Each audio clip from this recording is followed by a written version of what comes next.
zangu, baada ya shukrani kwa Mwenyezi Mungu, nimshukuru pia Mheshimiwa Mwenyekiti wa ALAT Taifa kwa mwaliko wake kwangu kwa kuja kufungua mkutano huu wa 39 wa Jumuiya ya Serikali za Mitaa. Hii ni mara ya pili kwangu. Mara ya kwanza ilikuwa mwaka 2021 mwezi wa Septemba tarehe 27, na ilikuwa ni miezi michache tu baada ya kukabidhiwa jukumu hili. Nitumie fursa hii pia kutoa salamu za pongezi kwa wote waliochaguliwa katika uchaguzi wa serikali za mitaa uliofanyika tarehe 27 Novemba mwaka jana, yaani wenye viti wa serikali za vijiji, kamati za mitaa, wajumbe wa halmashauri za vijiji na wajumbe wa kamati za mitaa. Hongereni sana. Shukurani za pekee kwa wasimamizi wa uchaguzi. Kwa wasimamizi wa uchaguzi huu, jeshi langu la madedi mpo? Hongereni sana. Kama nilivyosema wakati wa kampeni za uchaguzi ule, serikali za mitaa zina umuhimu mkubwa sana, na nawaomba nafasi zenu mkazitumie kwa ukubwa huo. Wale mliochaguliwa, tuachane na yale ya nyuma. Wewe ukishakuwa mwenyekiti wa kijiji, si mjumbe wa mtaa, nani wewe, big boss, ushikiki, na kazi ni kuangalia rasilimali ziko wapi. Tuachane. Sisi ni watumishi wa wananchi, tukazitumikie nafasi zetu kuwatumikia wananchi.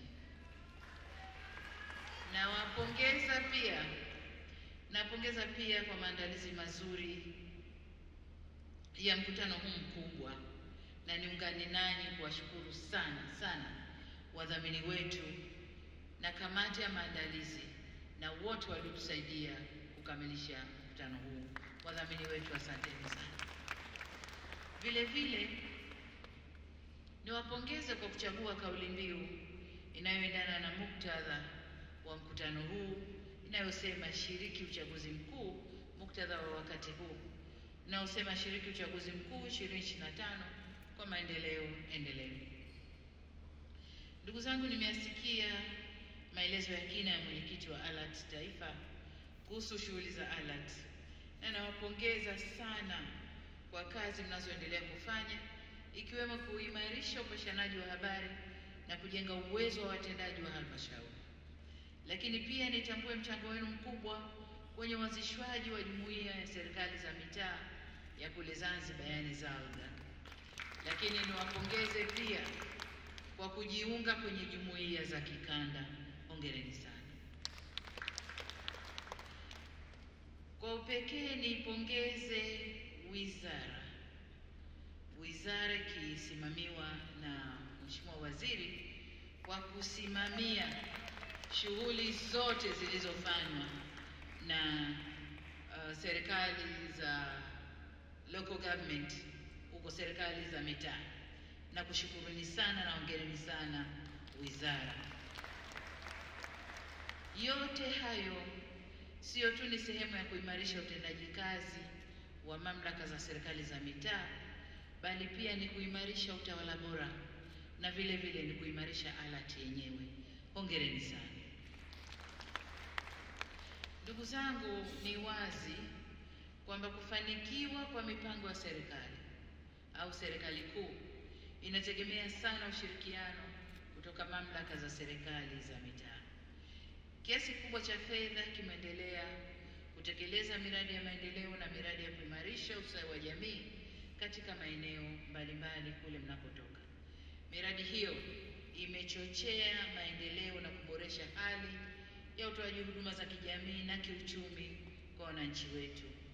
Ndio maana mara zote nimekuwa nikisisitiza uwajibikaji na ufanisi katika halmashauri, kwani huko ndiko waliko wananchi wengi na ndiko tulikoelekeza miradi mingi ya maendeleo, na tutaendelea kutegemea ushirikiano wenu katika kuhakikisha kwamba kazi kubwa inayofanywa inaleta matokeo yaliyokusudiwa na kuimarisha ustawi wa wananchi. Sasa katika kufanya hivi, ili haya yatimie, kuna mazuri na machungu yake. Mnajua mnajua kwamba katika kipindi cha miaka mitatu hiki nimekuwa nikitoa mikeka mingi ya mabadiliko kwenye serikali za mitaa, ngazi ya mkoa, wilaya, halmashauri, huko mingi tu, na si kwa raha au kwa kupenda, ila kwa kutafuta krimu wale watakaosimama na serikali kufanya kazi serikali iliyokusudiwa. Sasa nataka kusema kwamba kama maksi ni 100, tuko kwenye 85. Tumeshanyooka, tumebakia 25. Tutakwenda kunyoshana polepole mpaka wote tusimame njia hiyo. Ndugu mwenyekiti na wajumbe, mwaka 2021 nilipozungumza nanyi ilikuwa takriban miezi 6 tu tangu nishike hatamu ya uongozi wa nchi yetu. Nilitumia mkutano ule kuainisha mipango ya serikali kwa wananchi walioko kwenye halmashauri zenu. Niliahidi kujenga jumla ya madarasa 15,000, vituo vya kutolea huduma za afya kwenye tarafa 250. Niliahidi kuongeza kasi ya upatikanaji wa maji safi na salama na ujenzi wa barabara vijijini. Niliahidi pia kurejesha baadhi ya vyanzo vya mapato ya halmashauri vilivyokuwa vimechukuliwa serikali kuu. Sasa ni wajibu wangu kuwarudishia mrejesho wa ahadi zile nilizozifanya. Lakini kwa bahati nzuri, nilipopita kwenye mabanda maonyesho kabla sijaingia hapa, majawabu yote niliyakuta kwenye mabodi na wakurugenzi walinieleza yaliyofanyika. Kwa hiyo nadhani nisiwapotezee muda kusema nilifanya. Lakini niwaambie tu kwamba kwenye elimu, mbali na madarasa 15,000, tumejenga vyuo vya VETA katika wilaya 64, kazi inaendelea. Lakini kuna vingine 25 vilikuwa kabla, na kila mkoa kina chuo kikubwa cha mafunzo ya VETA na mafunzo ya ufundi stadi. Lakini kwa upande wa afya, kazi iliyofanyika mnaijua. Lakini pamoja na majengo, amesema mwenyekiti wa ALAT, kuna vifaa vya kisasa sana kwenye mahospitali yetu katika ngazi zote. Lakini pia tumepunguza kwa kiasi kikubwa uhaba wa madawa. Sasa supply ya madawa inakwenda vizuri, na kwamba referral zile za maradhi kuja Dar es Salaam na Benjamin Mkapa zinaishia hospitali za mikoa, kwa sababu vifaa vyote, utaalamu wote, watumishi, kila kitu kiko kule.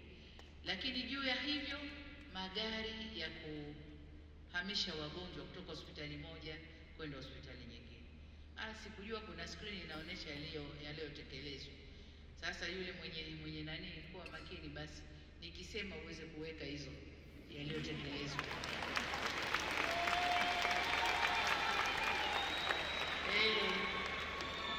Wanasema usipojisemea mwenyewe hakuna atakaye kusemea, sio?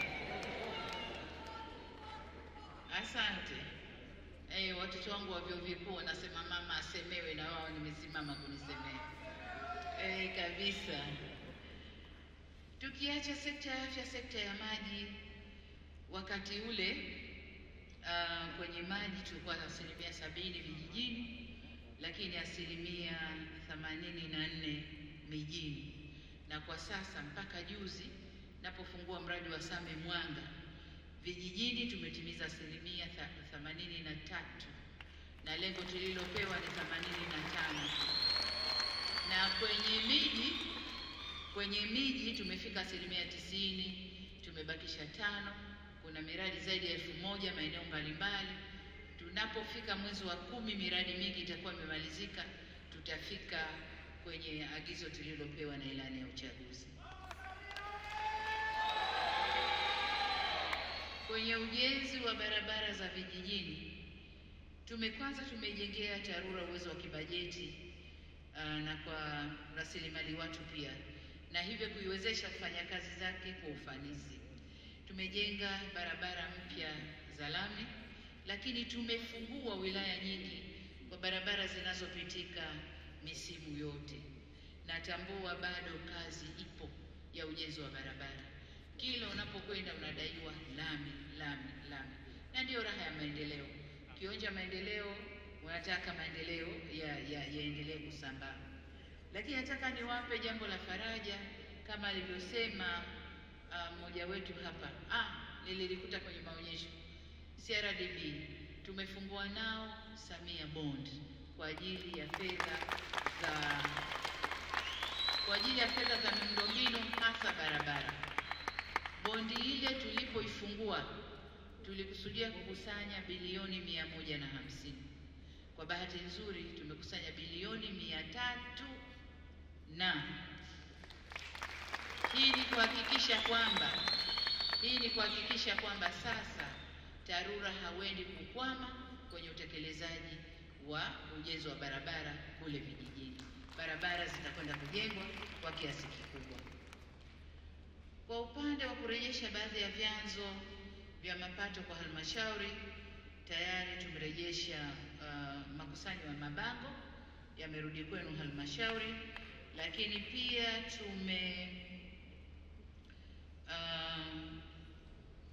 halmashauri za serikali za mitaa zimekurudishiwa ukusanyaji wa kodi ya majengo, nyumba zile mtakusanya wenyewe, lakini pia na mabango. Lakini hapa nataka kutoa indhari moja. Kodi hizi zilikuwa zinakusanywa na serikali za mitaa, zikachukuliwa na serikali kuu. Sasa zilichukuliwa na serikali kuu kutokana na sababu za ubadhirifu na kuto kufanya vizuri. Sasa tumezirejesha kwenu, tunataka zile sababu zilizofanya mpokonywe sasa mziondoshe. Acheni ubadhirifu, na nadhani kwenye ubadhirifu tutaweza kucontrol, kwa sababu sasa ni kukusanya mifumo. Badili ya koko wewe tunakudai bango lako le pale lete zinaingia mfukoni, hapana. Sasa aliyeweka bango akalipe kwenye mfumo, fedha ingie moja kwa moja. Kwa hiyo tumewarudishia, na hivi ni vyanzo ambavyo vitaweka ukusanyaji wa mapato kule kwenu.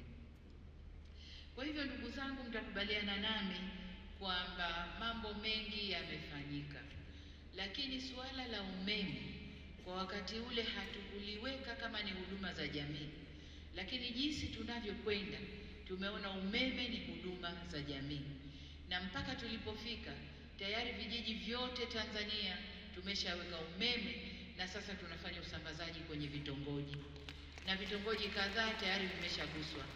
Imani yetu kwamba baada ya miaka 2-3 hata Tanzania yote itakuwa inawaka umeme. Tuna shida ya katika kwa umeme. Kazi ni hiyo, mnaona tunajenga njia mpya za kusafirisha umeme, tunajenga station za kupoza umeme ili kufanya umeme utulie, kwa sababu umeme upo kwa wingi. Bwawa limekamilika, linazalisha sasa hivi megawatts karibu 3000. Umeme upo kwa wingi, linazalisha karibu megawatts 2000. 1000 nazo zilikuwepo kabla. Kwa hiyo kwa Tanzania sasa tuna 3000 kama na 600. Umeme upo kwa wingi, lakini mgao kupeleka umeme ndio tatizo. Hiyo kazi tunaifanya kwa nguvu zote ili Tanzania yote wapate umeme wa uhakika.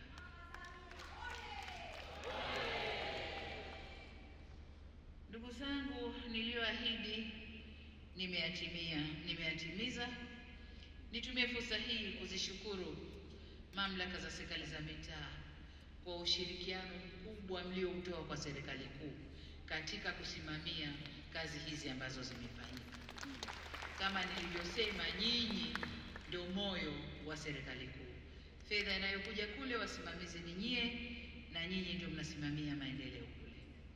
Mheshimiwa Mwenyekiti na wajumbe, pamoja na ahadi nilizozitoa nilipozungumza nanyi mwaka ule 21, niliainisha pia changamoto za kufanyiwa kazi. Miongoni mwa changamoto hizo, kwanza ilikuwa ni usimamizi madhubuti wa mapato kwa kutumia mifumo ya TEHAMA. Lakini la pili ilikuwa kuwachukulia hatua maafisa wabadhirifu, na ndio ile nilisema mikeka na kuchuja wabadhirifu, wazembe, wanani wote tumechuja, tuko 85%. Lakini pia tulisema mipango ya halmashauri izingatie vipaumbele vilivyoko katika dira ya taifa, na nadhani kwa sababu tunakwenda kumaliza dira, halmashauri zimefanya hivyo. Lakini mmetoa maoni vizuri kwenye dira yetu mpya inayotoka 2025 na 25 hadi kule 50, mmetoa maoni vizuri kwa mipango yenu iende ikaangalie maoni mlioyatoa kwenye dira mpya ambayo karibu tutaizindua. Lakini jengine tulisema halmashauri kutenga siku maalum kusikiliza kero za wananchi. Hapo bado tunasuasua, hatujafanya vizuri sana, bado tunasuasua. Lakini hata hivyo nafarijika kwamba halmashauri nyingi ziko kwenye hatua mbalimbali za utekelezaji na chache ndizo bado zinasuasua, lakini naamini wote tunatambua umuhimu na uhalali wa maelezo yale na mtaongeza kasi katika utekelezaji. Ndugu zangu, changamoto zinazobidi kufanyiwa kazi zaidi. Hizi changamoto zilikuwa za mwaka ule ambao tulizungumza, tumezifanyia kazi, lakini bado kuna changamoto zinahitaji kufanywa kazi zaidi.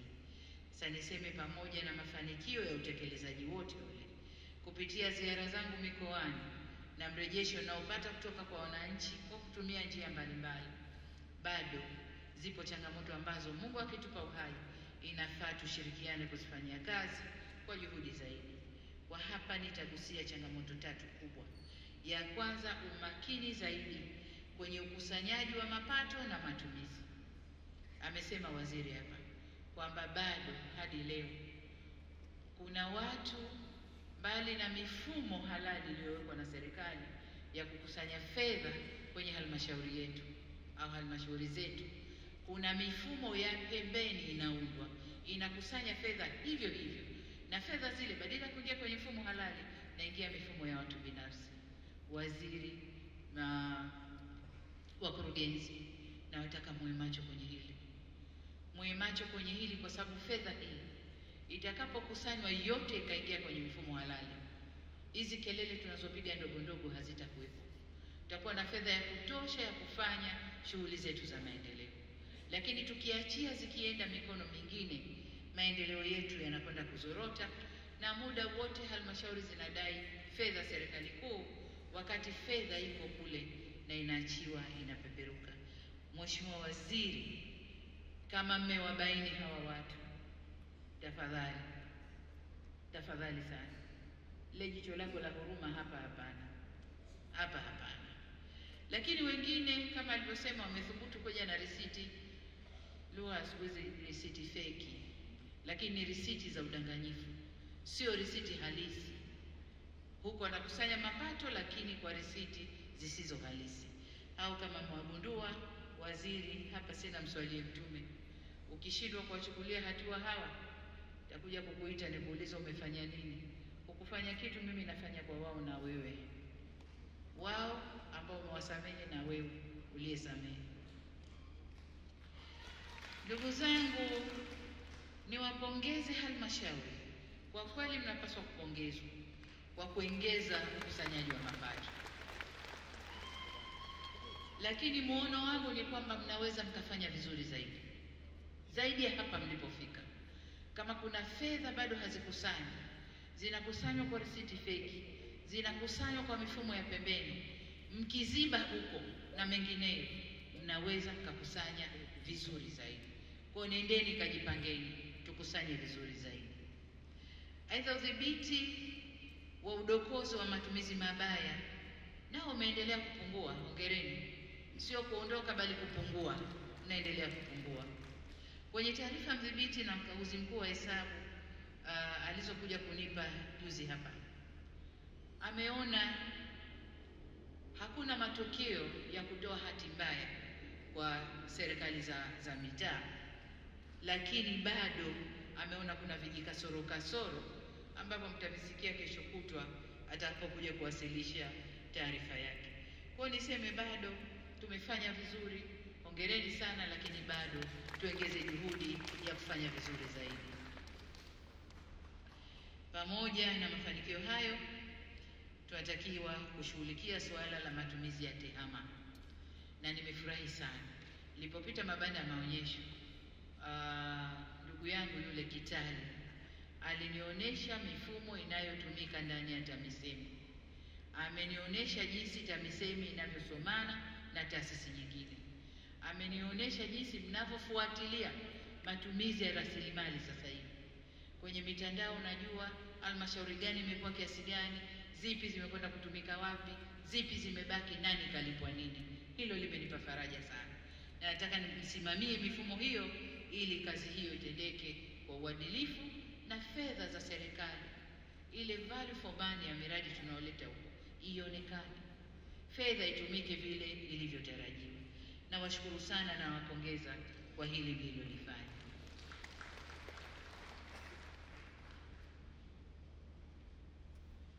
Lakini pamoja na vyanzo tulivyo navyo, nitoe rai kwenu kubuni vyanzo vipya. Mbuni vyanzo vipya vya mapato na msimamie ipasavyo makusanyo, hususan maeneo ya majiji na miji midogo ambapo naamini tunaweza kufanya vizuri zaidi. Vile vile ni kuombeni viongozi wa ALAT, swala la matumizi mabaya ya fedha za umma na ulegevu kwenye makusanyo ya mapato, vishikieni bango, simamieni. Mmesimamia mengine vizuri kama mwenyekiti ulivyosema, hili nalo linataka kusimamiwa vizuri. Jambo la pili tunalopaswa kulifanyia kazi ni usimamizi wa sheria na sheria ndogo katika maeneo yetu. Tunatunga sheria katika maeneo yetu, sheria mbalimbali, tumepewa wajibu huo kisheria, lakini kwenye usimamizi tunakuwa wadhaifu sana. Mengi yanayotokea ni kwa sababu hakuna usimamizi wa sheria hizo. Kwa mfano, kuna sheria kwamba mtu anapotaka kujenga, iwe makazi au makazi na biashara au biashara, lazima aende halmashauri apate kibali, apeleke ramani, apeleke anachotaka kufanya, anapewa kibali, na baada ya kupita kwenye bodi sijui za engineer na nani anapewa kibali. Lakini kibali kikishatoka, mtu yule anakwenda kujenga anavyotaka yeye, anageuza kabisa kile kibali, ruhusa iliyopewa kwenye kibali, anajenga kitu kingine kabisa. Lakini halmashauri kuna wanani wanaitwa maengineer, mnawaita wanani? Wahandisi. Kuna wahandisi, kuna wasimamizi, kuna nani, na kazi yao ni kuzunguka kwenye maeneo yao kuona kama vibali vilivyotolewa vinatekelezwa kama vilivyotoka. Hapana. Kuna majumba yanajengwa ajabu. Mfano mzuri eneo la Kariakoo. Halmashauri kule, iwe ya jiji la Dar es Salaam au halmashauri nyingine, wanatoa vibali. Mtu akisha kukipata kibali, anakwenda kujenga nyumba aliyopewa kibali, lakini na rumbesa juu. Rumbesa zimeacha sasa kwa za mazao ya kilimo, zinakwenda kwenye ujenzi. Unaona kabisa nyumba imejengwa, lakini ina kishubaka kimeongezwa juu. Kwa hiyo ndugu zangu, twendeni tukasimamieni sheria zetu. Wakati mwingine sheria zinavunjwa na sisi wenyewe. Sisi wenyewe watunga sheria. Unaingia kwenye biashara, unaingia kwenye ujenzi, wewe mwenyewe unavunja sheria mlizozitunga. Hili twendeni tukalisimamie kwa dhati kabisa na tulifanyie kazi.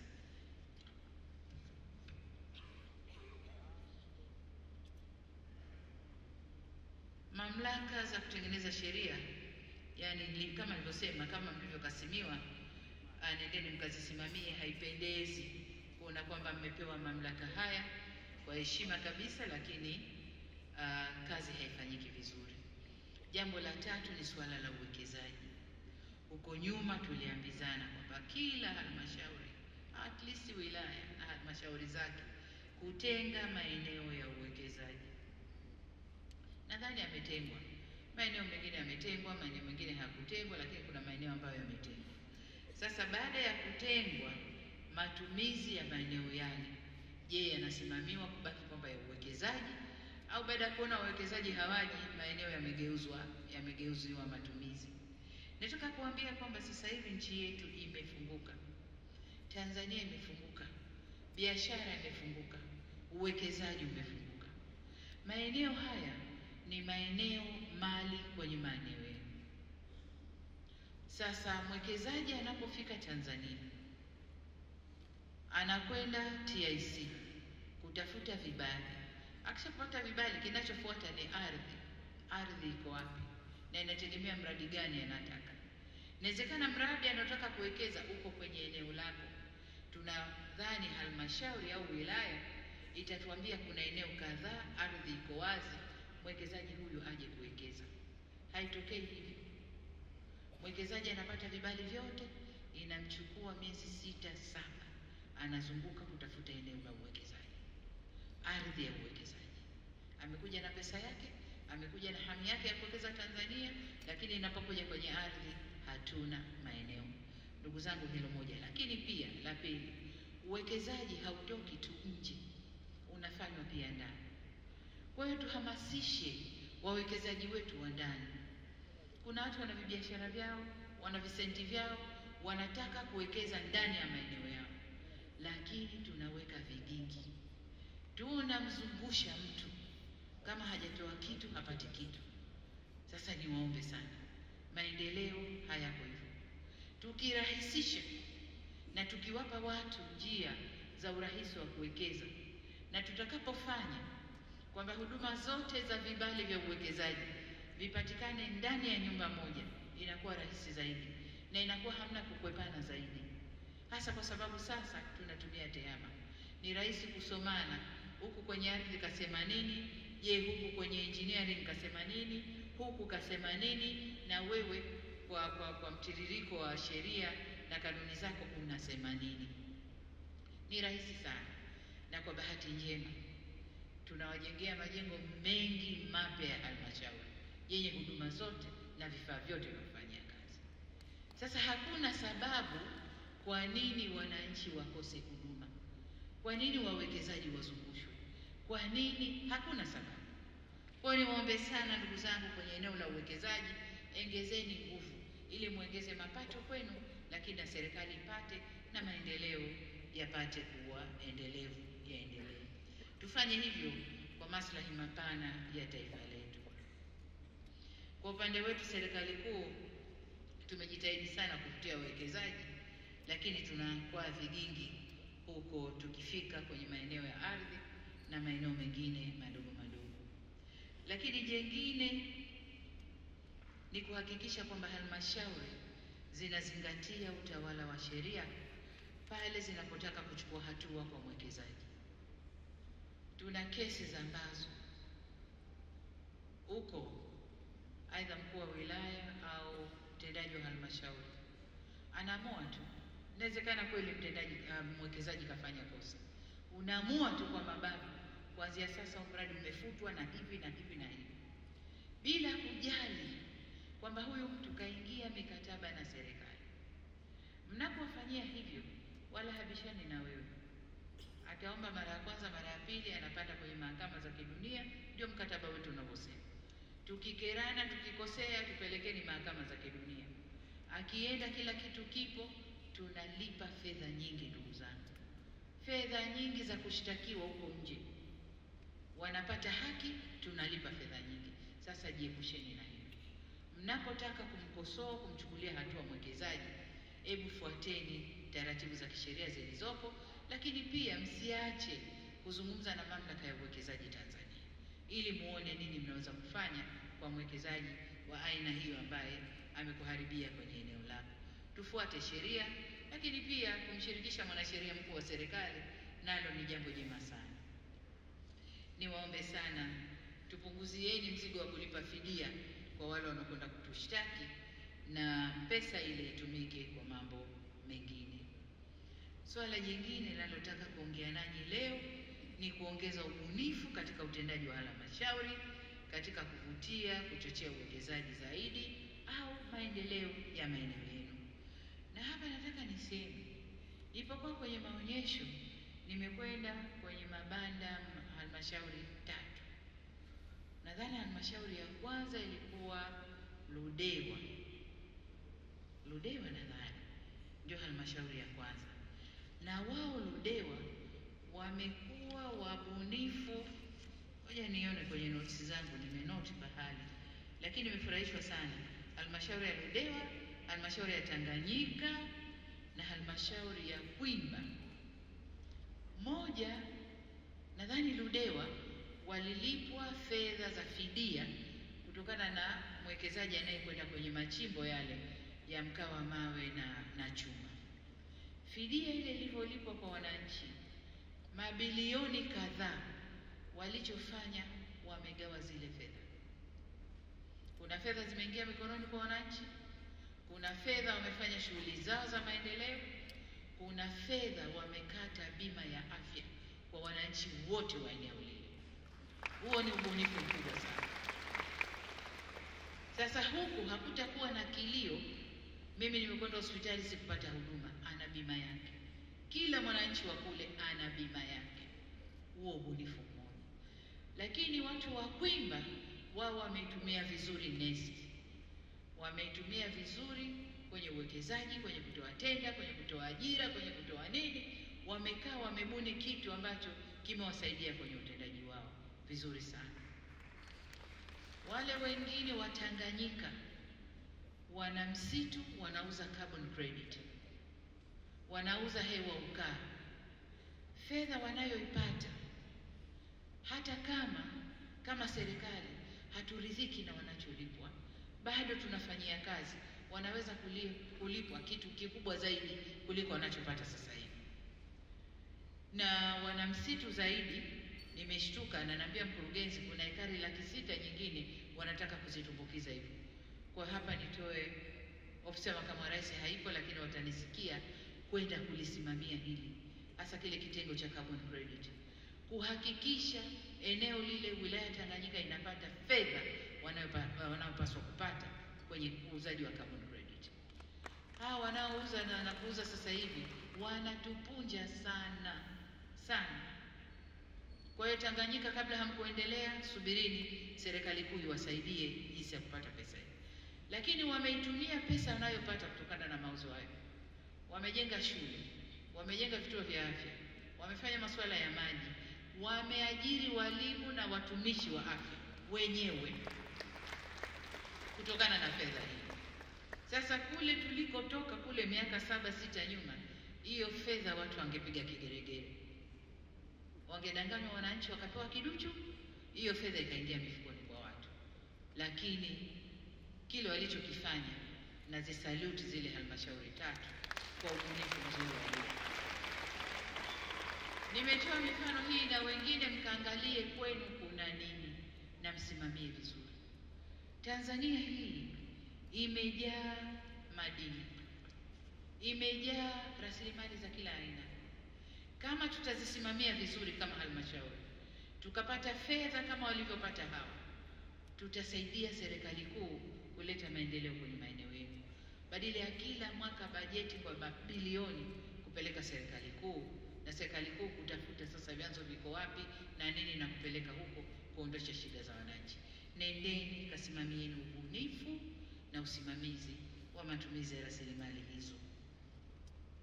Ndugu zangu, dunia inabadilika, nasi lazima tubadilike.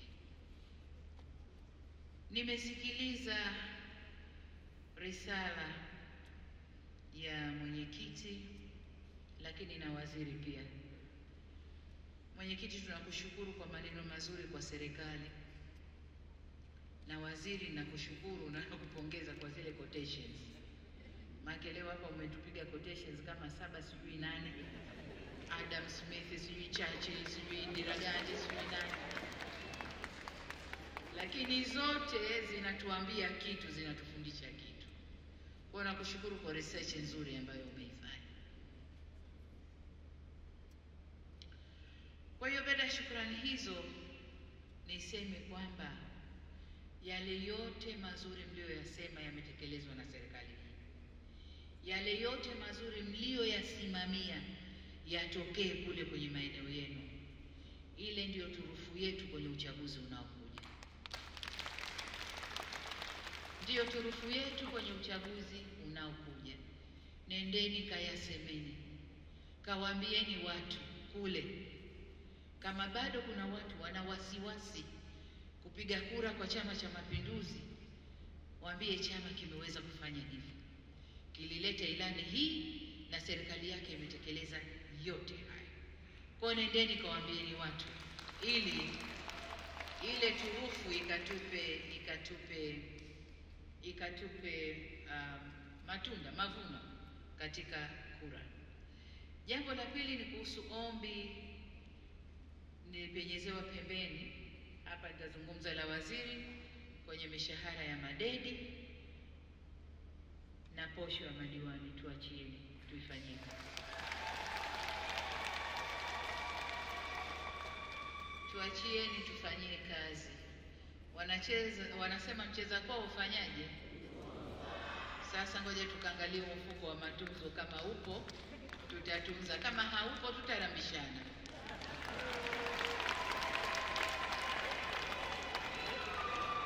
Sasa baada ya kusema hayo, maelekezo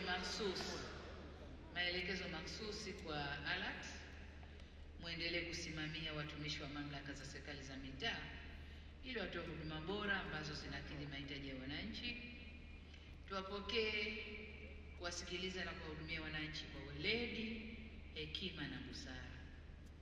Lakini la pili, imarisheni mifumo ya kitaasisi na uwezo wa viongozi na watendaji wa mamlaka za serikali za mitaa kushughulikia kero na malalamiko ya wananchi kwa wakati. Hawa wananchi, ndugu zangu, ndo waajiri wetu. Leo hii wakisema hamjatufanyia mema, ondokeni, sitaondoka peke yangu, tutaondoka wengi hapa humu ndani ya Mungu. Sasa ili tubaki, twendeni tukawafanyieni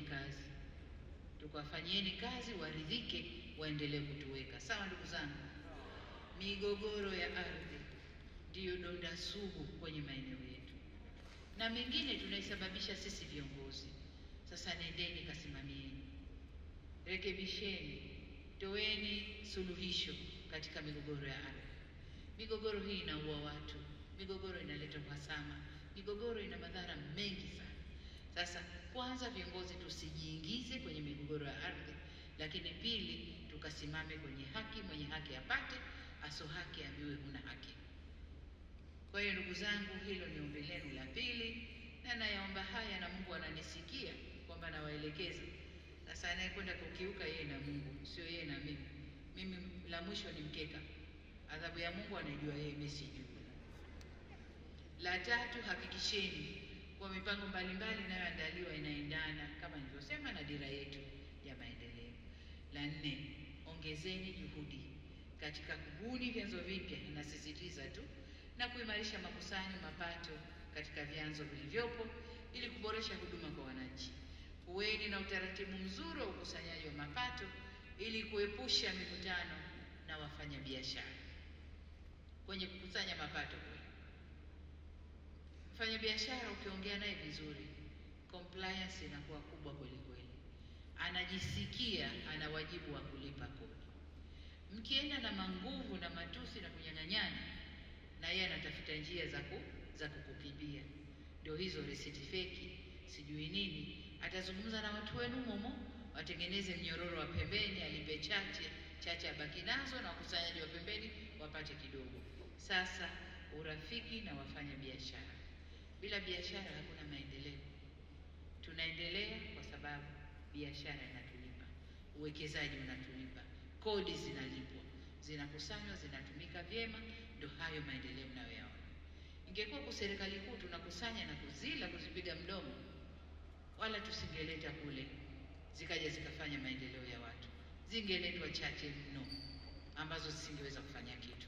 Lakini leo tunasimama kwa fahari kusema tumefanya kwa sababu fedha inakusanywa na inatumika vizuri. Sasa na nyie katika ngazi zenu kafanyeni haya. Nihitimishe ndugu zangu, nimalizie kwa kuwapongeza tena kwa mafanikio mlioyapata. Nashukuru kwa kazi nzuri na mchango mkubwa mlioutoa katika maendeleo ya nchi yetu. Hatuwezi kuzungumzia mafanikio ya serikali kuu bila kuzungumzia mchango wa serikali za mitaa. Najua baadhi yenu mwaka huu mtarudi kwa wananchi kwenda kuomba ridhaa tena, kwa wale ambao wamekaa kwa nafasi za wananchi. Lakini najua pia kuna madedi wangu, wakuu wa wilaya, sijui wanani, ambao wana hamu sana ya kurudi kwa wananchi. Nilimwambia katibu mkuu kiongozi peleka circular serikali za mitaa. Nadhani waziri mmeipata. Yoyote mwenye nia ya kugombea atuambie mapema, ili tumpandishe wa chini yake ashike ile nafasi. Hatutaki pale tayari fomu zinatoka, watu wote wanakimbia kwenda kuchukua fomu, na mnatuacha serikali za mitaa hazina viongozi, hazina wasimamizi, mnabakia kujaza watu ambao hawana experience. Lakini tukijua mapema, tutatayarisha watu wa kujaza hizo nafasi, kuwapa miongozo, kuwafanyia mafunzo ili wawe tayari kukabiliana na uchaguzi.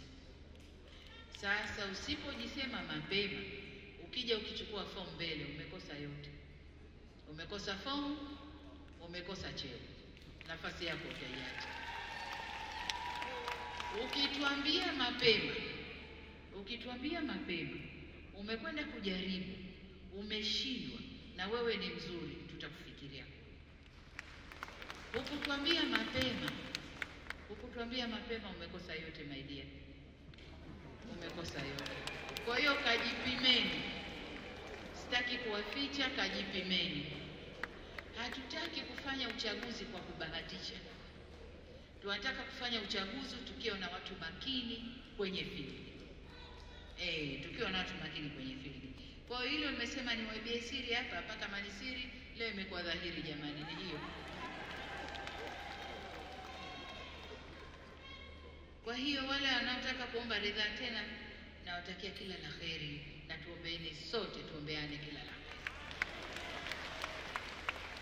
Kote tunakopita tutembee kwa fahari, kwani kazi imefanyika ndugu zangu. Tumefanya kazi, na mimi fahari hii nawarudishia nyinyi mlioko kule kwenye field, nawarudishia nyinyi. Niwaombe tena, sasa hivi kuna mzunguko wa daftari la kupiga kura. Tuhakikishe watu katika maeneo yetu wanakwenda kuandikishwa, kwa sababu kama huko kwenye daftari una haki ya kupiga kura. Ili upate haki ya kupiga kura lazima ukaandikishwe kwenye daftari. Kwa tusimamie watu kwenye maeneo yetu, tuhakikishe wanakwenda kuboresha taarifa zao au kujiandikisha ili wapate haki ya kupiga kura.